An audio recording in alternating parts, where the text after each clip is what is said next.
ത്രിയേക ദൈവത്തിന് സ്തുതി. ക്രിസ്തുയേശുവിൽ നിങ്ങൾക്ക് ഏവർക്കും എൻ്റെ സ്നേഹവന്ദനം. അഗാപ്പൻ ബ്ലെസ്സിങ്ങിലേക്ക് ഏവർക്കും സ്വാഗതം. ഉള്ളിലുള്ള കഴിവുകളും സമയവും മറ്റുള്ളവർക്കായി പങ്കുവയ്ക്കുവാൻ മടിച്ച് എനിക്ക് ഒന്നും തികയുന്നില്ലല്ലോ എന്ന ആകുലതയോടെയാണോ നമ്മൾ ജീവിക്കുന്നത്? മറ്റുള്ളവരിൽ നിന്നും സാമ്പത്തികമായോ മാനസികമായോ എന്തെങ്കിലും തിരികെ കിട്ടിയാൽ മാത്രം തിരിച്ചു കൊടുക്കാമെന്ന് കരുതി നമ്മൾ മാറി നിൽക്കാറില്ലേ? കർത്താവിൽ പ്രിയ സഹോദരി സഹോദരങ്ങളെ, സ്വാർത്ഥതയോടെ കാര്യങ്ങളെ കൈപ്പിടിയിൽ ഒതുക്കാതെ തുറന്ന ഹൃദയത്തോടെ കൊടുക്കാൻ തയ്യാറാകുമ്പോൾ എങ്ങനെ നമ്മുടെ ജീവിതത്തിലേക്ക് ദൈവിക സമൃദ്ധി ഒഴുകിയെത്തുമെന്ന് പഠിപ്പിക്കുന്ന അതീവ ശക്തമായ ഒരു വചനമാണ് ഇന്ന് നമ്മൾ ധ്യാനിക്കുന്നത്. വിശുദ്ധ ലൂക്കോസ് 6:38 വചനം ഇങ്ങനെ പറയുന്നു: കൊടുക്കുവിൻ, എന്നാൽ നിങ്ങൾക്ക് കിട്ടും. അമർത്തി കുലുക്കി കവിയുന്ന ഒരു നല്ല അളവ് നിങ്ങളുടെ മടിയിൽ തരും. നിങ്ങൾ അളക്കുന്ന അളവിനാൽ നിങ്ങൾക്കും അളന്ന് കിട്ടും. യേശുക്രിസ്തു സമതലത്തിൽ വെച്ച് ജനക്കൂട്ടത്തോട് പ്രസംഗിച്ച പണ്ടുകാലത്തെ ചന്തകളിൽ കച്ചവടക്കാർ ധാന്യം അളക്കുമ്പോൾ വെറുതെ അളന്നു കൊടുക്കാതെ അളവ് പാത്രത്തിൽ അമർത്തി കുലുക്കി പരമാവധി ധാന്യം നിറച്ച് കവിഞ്ഞൊഴുകുന്ന രീതിയിലാണ് ഇസ്രായേലിൽ കൊടുത്തിരുന്നത്.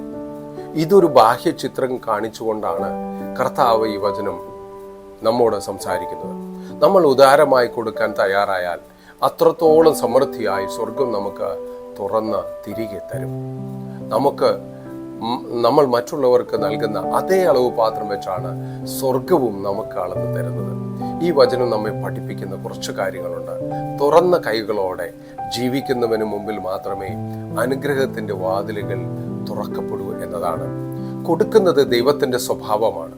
യേശു പറയുന്നു, കൊടുപ്പീൻ, എന്നാൽ നിങ്ങൾക്ക് കിട്ടും. സ്നേഹമോ ബഹുമാനമോ അറിവോ സഹായമോ ആകട്ടെ, അത് പിടിച്ചു വെക്കാതെ മറ്റുള്ളവർക്ക് കൊടുക്കാൻ നമ്മൾ ശ്രമിക്കണം. നമ്മുടെ കൈകൾ എപ്പോഴും പൂട്ടിയിരുന്നാൽ പുതിയൊരു അനുഗ്രഹം സ്വീകരിക്കാൻ നമുക്ക് കഴിയുകയില്ല. നമ്മൾ ആരാധിക്കുന്ന ദൈവം ഒരു കൊടുക്കുന്ന ദൈവമാണ്. അവൻ ജീവനും അനുഗ്രഹങ്ങളും ക്ഷമയും രക്ഷയും എല്ലാം സൗജന്യമായി നമുക്ക് നൽകി. അതിനാൽ ദൈവത്തിന്റെ മക്കളായ നാം മറ്റുള്ളവർക്ക് കൊടുക്കുന്നവരാകണം. കൊടുക്കുന്നത് പണം മാത്രമല്ല, നമ്മുടെ സമയം, നമ്മുടെ സ്നേഹം, പ്രോത്സാഹനം, അറിവ്, പ്രാർത്ഥന, ക്ഷമ ഇവയും വിലമതിക്കാനാവാത്ത ദാനങ്ങളാണ്.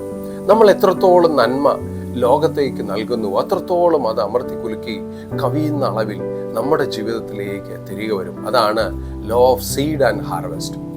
ചെറിയ അളവിൽ മാത്രം കൊടുക്കുന്നവന് ചെറിയ ഫലവും ഉദാരമായി കൊടുക്കുന്നവന് വലിയ സമൃദ്ധിയും ലഭിക്കും. നാം വിതയ്ക്കുന്നത് തന്നെയാണ് കൊയ്യുന്നത്. കർത്താവ് പറയുന്നു, നിങ്ങൾ അളക്കുന്ന അളവിനാൽ തന്നെയാണ് നിങ്ങൾക്ക് വളർന്നു കിട്ടുക. ഇതൊരു ആത്മീയ തത്വമാണ്. നാം മറ്റുള്ളവരോട് കരുണ കാണിച്ചാൽ കരുണ നമ്മിലേക്ക് മടങ്ങി വരും. നാം സ്നേഹം കാണിച്ചാൽ സ്നേഹം നമ്മിൽ വളരും. നാം സമാധാനം പങ്കുവച്ചാൽ സമാധാനം നമ്മുടെ ജീവിതത്തിൽ എന്നേക്കും നിറയും. ഔദാര്യമുള്ള ഒരു ഹൃദയത്തെ ദൈവം അനുഗ്രഹിക്കുകയാണ് ഇവിടെ കാണിക്കുന്നത്. കർത്താവ് പറയുന്നു, നല്ല അളവിനായി അമർത്തി കുലുക്കി കവിഞ്ഞൊരു അളവായി തരും. ഇത് ദൈവത്തിന്റെ ഔദാര്യത്തെ ചിത്രീകരിക്കുന്ന മനോഹരമായ ഒരു ഭാഷയാണ്. ഇത് എല്ലാ സമയത്തും സാമ്പത്തിക സമൃദ്ധി മാത്രം വാഗ്ദാനം ചെയ്യുന്നില്ല. ദൈവം തന്റെ ജ്ഞാനം, സമാധാനം, ധൈര്യം, ആത്മീയ അനുഗ്രഹങ്ങൾ, ജീവിത ആവശ്യങ്ങൾ എന്നിവ തന്റെ ഇഷ്ടപ്രകാരം സമൃദ്ധമായി നൽകുമെന്നാണ് ഇവിടെ ഉറപ്പ് നൽകുന്നത്. കൊടുക്കുന്ന ജീവിതം സന്തോഷമുള്ള ജീവിതമാണ്.